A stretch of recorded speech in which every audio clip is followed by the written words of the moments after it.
Mom, मेरे friends मेरे घर पे मुझसे मिलने आ रहे हैं, प्लीज मुझे स्नैक्स खरीदने के लिए 500 रुपए दे दो प्लीज। बिल्कुल नहीं, नो। मेरी मॉम चाहे जैसी भी हो, कितनी भी स्ट्रिक्ट हो, मुझे प्यार बहुत करती है। हेलो सर, आज मेरी तबीयत बहुत खराब है, मैं शायद ऑफिस नहीं आ पाऊंगी। Okay sir, thank you. Office में फोन करके बीमार होने का नाटक तो कर दिया, अब मैं चली आराम से सोने। एक्सक्यूज मी, मैं अपना पर्स रख के बाहर जा रही हूँ, क्या प्लीज आप थोड़ी देर के लिए मेरे पर्स की निगरानी कर सकते हो? दोस्तों, ये तो थे वो सिचुएशंस जो हर दिन हमारे साथ घटते हैं, और इन सिचुएशंस में जो फ्रेजेस मैंने यूज किए उसे हिंदी में यूज करना बहुत ही आसान है। लेकिन जब बात आती है इन्हीं फ्रेजेस को इंग्लिश में यूज करने की, तो हमें शब्द नहीं मिलते। आज इस वीडियो में मैं आपको सिखाऊंगी इन्हीं छोटे छोटे हिंदी फ्रेजेस को इंग्लिश में यूज करना, ताकि जब भी आज से आप हिंदी में बोले तो आपके माइंड में सबसे पहले वो इंग्लिश का फ्रेज आए जो मैंने आपको सिखाया है। तो चलिए शुरू करते हैं और देखते हैं वो मजेदार इंटरेस्टिंग फ्रेजेस कौन से हैं। सबसे पहला फ्रेज है मेक समवन प्राउड, जिसका मतलब है किसी का सर गर्व से ऊंचा करना। For example, my son always makes me proud, मेरा बेटा हमेशा मेरा सर गर्व से ऊंचा करता है।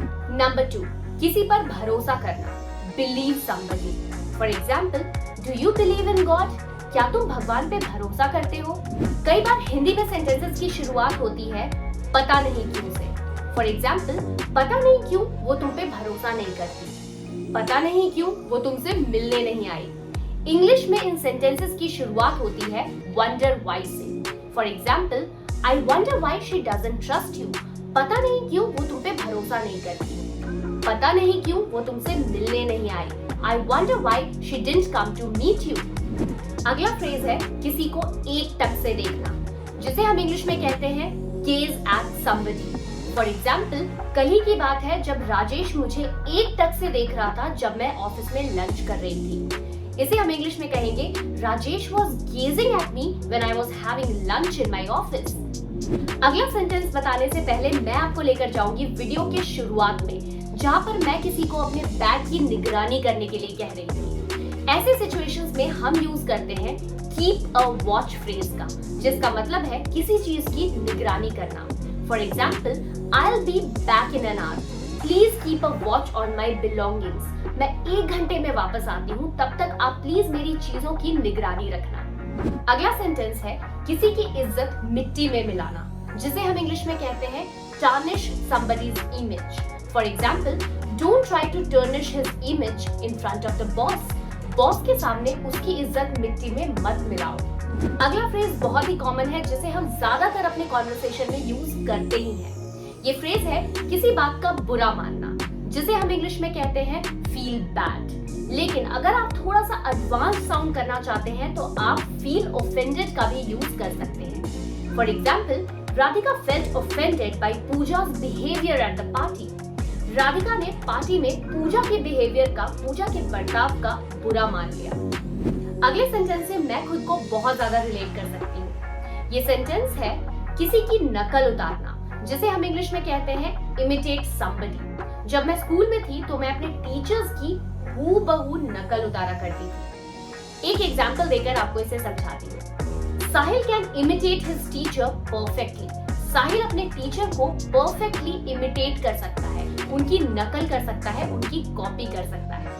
हमारा अगला सेंटेंस डिस्क्राइब करता है उन लोगों को जो दिल खोल कर बातें करते हैं। फॉर एग्जाम्पल, मेरी फ्रेंड निहारिका, निहारिका एक बहुत ही फ्रैंक लड़की है और दिल खोल कर बात करती है।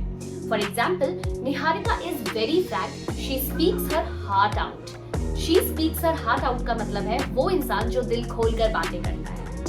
अगला फ्रेज बताने से पहले आपको ले चलती हूँ वीडियो के बिगनिंग में, जहाँ पे मैं अपने बॉस को कॉल करके नाटक कर रही थी कि मैं बीमार हूँ और ऑफिस नहीं आ सकती। हमारा अगला फ्रेज है किसी चीज का दिखावा करना या किसी चीज का नाटक करना, जिसे हम इंग्लिश में कहते हैं pretend to do something।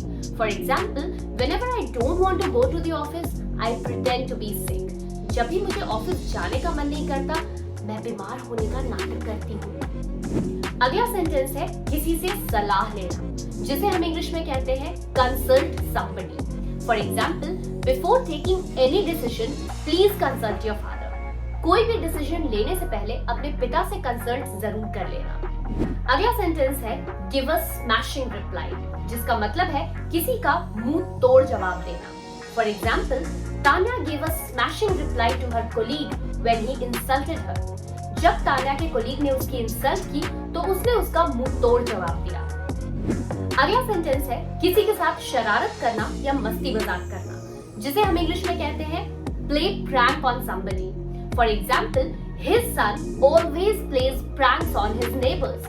उसका बेटा हमेशा पड़ोसियों के साथ बहुत ही ज्यादा शरारतें करता है। अगला सेंटेंस हम अपने डेली लाइफ में काफी ज्यादा यूज करते हैं और ये सेंटेंस है किसी चीज को साफ साफ मना कर देना, जिसे हम इंग्लिश में कहेंगे flatly refuse. For example, I flatly refuse to take their job offer. मैंने उनका जॉब ऑफर लेने से साफ साफ मना कर दिया। और आज का हमारा आखिरी सेंटेंस, अपनी पहचान बनाना, जिसे हम इंग्लिश में कहेंगे मेक वंस मार्क या फिर make one's identity. For example, she made her mark in the company by working 24 hours. 24 घंटे काम करके उसने कंपनी में अपनी पहचान बना ली। तो दोस्तों, ये तो थे कुछ जो आप डेली लाइफ में यूज कर सकते हैं और साउंड कर सकते हैं और भी ज्यादा एडवांस्ड। जाने से पहले आपके लिए है एक छोटा सा होमवर्क। आपको मुझे बताना है इंग्लिश में उस सेंटेंस को जो मैंने वीडियो के शुरुआत में कहा था, जहां मैंने अपनी मॉम को कहा था कि चाहे मेरी मॉम जैसी भी हो, मुझे प्यार बहुत करती है। आप मुझे कमेंट सेक्शन में जरूर बताना कि इसे हम इंग्लिश में क्या कहेंगे।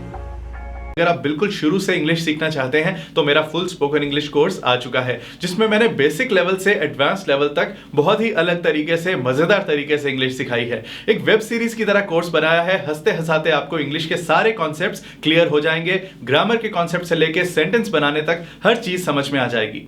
इसमें आपको मिलेंगे 60 वीडियो लेसन्स, नोट्स मिलेंगे, क्विजेस मिलेंगे, प्रैक्टिस ग्रुप है जिसमें स्टूडेंट्स ऑडियो और टेक्स्ट मैसेजेस में प्रैक्टिस करते हैं और कोर्स कंप्लीट होने पे सर्टिफिकेट भी मिलेगा। इसको ज्वाइन करने का लिंक डिस्क्रिप्शन में है या फिर आप avvalenglish.com पर भी जा सकते हैं। अगर होना है सफल तो फॉलो अव्वल।